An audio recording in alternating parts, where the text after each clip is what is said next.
nombre del Padre, del Hijo y del Espíritu Santo. Amén. Del libro de los Proverbios. Como agua de riego es el corazón del rey en manos del Señor. Él lo dirige a donde quiere. El hombre le parece bueno todo lo que hace, pero el Señor es quien juzga las intenciones. Proceder con rectitud y con justicia es más grato al Señor que los sacrificios. Tras los ojos altaneros hay un corazón arrogante. La maldad del pecador brilla en su mirada. Los proyectos del diligente conducen a la abundancia. En cambio, el perezoso no sale de la pobreza. Los tesoros ganados con mentira se deshacen como el humo y llevan a la muerte. El malvado busca siempre el mal y nunca se apiada de su prójimo.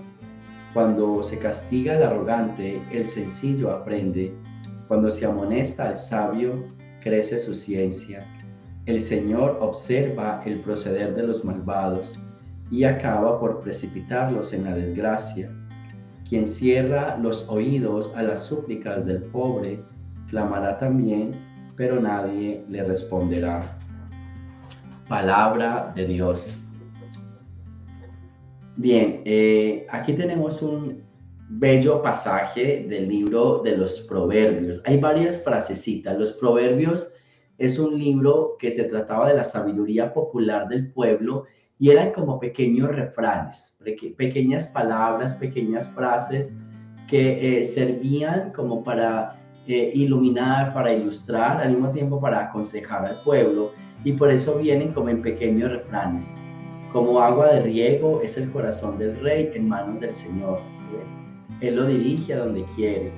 El hombre le parece bueno todo lo que hace, pero el Señor es quien juzga las intenciones. Ven, así como en frasecitas. Y esta frase es bien interesante. Me gusta mucho la parte donde dice, el Señor es quien juzga las intenciones. ¿Por qué? Porque uno puede hacer muchos actos buenos, pero realmente la gran pregunta es con qué intención lo hace. ¿Con la intención de agradar solo al Señor? ¿Con la intención de que lo vean? ¿Con la intención de agradar a los hombres? ¿Con la intención de aliviar su conciencia? ¿Cuál es la intención? Porque el Señor lo que mira no es tanto la obra buena, sino la intención con que se hace. Porque también los malos saben hacer cosas buenas, que es una palabra de Jesús. Es con qué intención se hace. ¿A servicio de quién? ¿A beneficio de quién? Y entonces, una bonita reflexión de este día es, todas las obras que tú haces, ¿cuál es la intención? Y la verdadera intención es el bien de los demás. No es que Dios vea, no es que le agrades a Dios, no es que te como calmar tu conciencia, no, es pensando siempre en hacer el bien, el mayor bien posible a los demás. Que la intención sea buena, la intención no se oculte con otras cosas. Y lo mismo pasa con la maldad. Cuando tú sientes que hiciste algo malo, ¿sí? Esto le pasa mucho a las personas que quizás entraron en la evangelización y aprendieron algo que de pronto antes no sabían que era pecado o que era malo y se sienten mal. Y yo siempre les digo, pero la intención no era mala. O sea, tú estabas cometiendo un error, pero tu intención no era, o sea, cometer ese error. Esa no era tu intención era otra. Entonces, ahí en ese punto yo siempre le digo a las personas, tranquilos, que el Señor juzga la intención, y la intención era buena, la intención no era hacerle daño a nadie. Entonces, esto es algo bien bonito. Y saquemos otra frase, porque son muchas las frases. El malvado busca siempre el mal y nunca se apiada de su prójimo. ¿Se fija? O sea, lo que le importa a Dios es que se apiaden del prójimo. Lo que le importa a Dios es que ayuden. Y lo decíamos ayer y hemos dicho muchas veces con los profetas, es ayudar al más necesitado, es proteger al desamparado. ¿Sí? Eso es lo que al Señor le agrada. ¿Sí? Cuando se castiga al arrogante, el sencillo aprende. El arrogante no, el sencillo sí. Él ve el ejemplo de los demás y él hace una reflexión para sí mismo. Y al mismo tiempo, cuando se amonesta al sabio, crece su ciencia. Porque no es que no se puedan equivocar, es que están abiertos a la escucha, a la corrección. ¿Sí? Porque el arrogante no.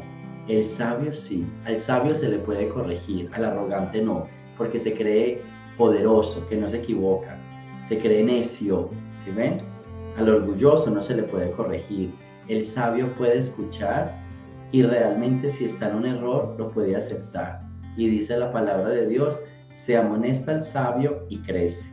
O sea que son palabritas bien interesantes. Entonces, pidámosle a Dios, al menos quedémonos con estas dos. ¿Cuál es la intención que hay en nuestro corazón?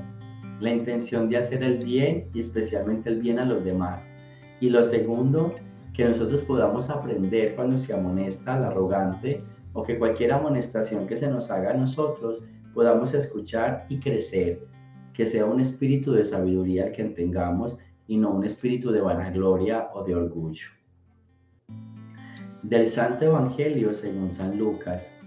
En aquel tiempo fueron a ver a Jesús, su madre y sus parientes, pero no podían llegar hasta donde él estaba porque había mucha gente. Entonces alguien le fue a decir, tu madre y tus hermanos están allá afuera y quieren verte. Pero él respondió, mi madre y mis hermanos son aquellos que escuchan la palabra de Dios y la ponen en práctica. Palabra del Señor. Bien, este es uno de los evangelios que siempre se usa para decir que la Virgen tuvo más hijos, que Jesús tuvo más hermanos, ¿cierto? Se dilata el evangelio en una minucidad, o sea, en algo minúsculo, ¿sí? Porque tu madre y tus hermanos están afuera. Se queda ahí. Yo no creo que el texto bíblico quiera decir eso. O sea, yo no creo que esa sea la enseñanza de Lucas. La enseñanza de Lucas no está contenida ahí, pero como uno se queda ahí, no avanza, ¿cierto? Cuando te quedas enredado en la puerta, no puedes ver el interior. Cuando miras solo las apariencias, vas a descuidar la esencia. Entonces, a veces nos quedamos en lo que se ve así, ahí por encima, pero nunca entramos a profundidad.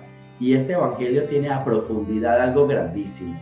Jesús dice, mi madre y mis hermanos son aquellos que escuchan la palabra de Dios y la ponen en práctica. Esa es la enseñanza de este texto. Y a mí siempre me ha parecido que en vez de estar juzgando a la Virgen, lo que le está haciendo Jesús es un halago increíble. Porque ¿quién fue la mujer que escuchó la palabra de Dios y la puso en práctica? María, sin titubear, sin falta de fe, con decisión, con virtud, con valentía, se lanzó. ¿Sí ven? Y entonces a mí me parece que este evangelio lo que tiene es una alabanza enorme a la Virgen. ¿Por qué? Porque ella fue la primera que fue capaz de escuchar la palabra de Dios y no dudar, no preguntar. Fue la que, a pesar de todo esto que se le estaba anunciando, ella simplemente la escucha y con fe, con agrado, con credibilidad se abandona. Ni los grandes personajes de la Biblia, ni siquiera se habla de Abraham, que siempre le estaba preguntando, ¿cómo voy a tener familia? Ni siquiera se habla de Moisés, ¿cómo yo siendo tartamudo? O sea, ni los grandes personajes, ni Isaías, ¿cómo yo soy un hombre de labios impuros? ¿Sí ven? Ni los grandes personajes de la Biblia tuvieron una entrega tan grande como la tuvo ella. Entonces a mí me parece que este evangelio, en vez de poner en ridículo o decir bobadas como algunos pretenden decir, lo que está felicitando, ¿sí? Y al mismo tiempo diciéndole a los demás, hagan como ella, escuchen la palabra de Dios y pónganla en práctica, sin dudar, sin nada, sino de una, con el sí y para adelante. El sí de María consiste en eso, en que se lanza en los brazos de Dios, con lo que sea, con lo que haya, se tiró al vacío, sin nada se lanzó, confiaba en que en el fondo iba a encontrar a Dios. Entonces, eso es bien bonito. Ya esto de las palabras de afuera están tu madre, tus hermanos, tus parientes, esos son palabras de la época, que ya se las he definido muchas veces. En esa época no existía la palabra primos, tíos, sobrinos, eso no existía. Eso fue después que llegó. Entonces todos eran considerados hermanos. Y ahí tenemos el ejemplo cuando Lot y Abraham se separan. Lot es sobrino de Abraham, pero en el texto dice que son hermanos. ¿Sí ven? También se habla de Sara, ¿sí? Cuando se dice somos hermanos, ustedes no son hermanos, son esposos, pero la familiaridad era tratada como hermandad. La palabra hermanos significa familia, la hermandad, la familiaridad, eso significa hermanos. Hermanos viene la palabra hermandad, somos una hermandad, somos una familia. Entonces, así era que ellos lo entendían en el Antiguo Testamento. Afuera están tu madre y tus hermanos, tu familia. Nada, mejor pidámosle a Dios que nos ayude a revisar nuestras intenciones, que siempre sean buenas, que seamos sabios en el sentido de humildes para escuchar la corrección, sin rabia, controlando nuestras emociones, y que al estilo de María podamos escuchar todos los días la palabra de Dios y hacer lo máximo posible para ponerla en práctica. Gloria al Padre, al Hijo y al Espíritu Santo, como era en el principio, ahora y siempre, por los siglos de los siglos. Amén. El Señor esté con ustedes, y la bendición de Dios Todopoderoso, Padre, Hijo y Espíritu Santo, descienda sobre ustedes y me los acompañe siempre. Jesús, María y José.